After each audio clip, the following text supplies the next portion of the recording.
ఒక మంచి పనికి లేదా ఒక మహనీయుడిని ఒక ప్రజానాయకుడిని స్మరించుకునే దానికి ఇక్కడ కూడినందుకు అందరికీ 1983లో తన ప్రజా జీవితాన్ని ప్రారంభించి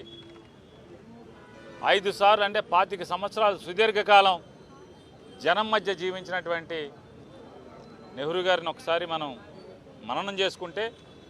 ఈ విజయవాడ నగరంలో ప్రత్యేకించి ఈ మాచవరం గుణదల ఈ విజయవాడ అవుట్స్కట్స్లో పాత రోజుల్లో ఉన్నటువంటి అవుట్స్కట్స్ ఇవాళ నగరం మధ్యలోకి వచ్చింది. పాత రోజుల్లో 83లో ఉన్నటువంటి నగర శివారులైనటువంటి ఈ ప్రాంతంలో పేదవాడికి బతకటానికి ఆశయం కొండల మీద లేదా ఎక్కడ ప్రభుత్వ జాగా ఉంటే అక్కడ నిశ్చింతగా తాటాకు పాకల లేదా ప్లాస్టిక్ షీట్ల 4 రేకుల ఏది కనపడితే అది తలదాచుకుంటాకి కుటుంబాన్ని పోషించడానికి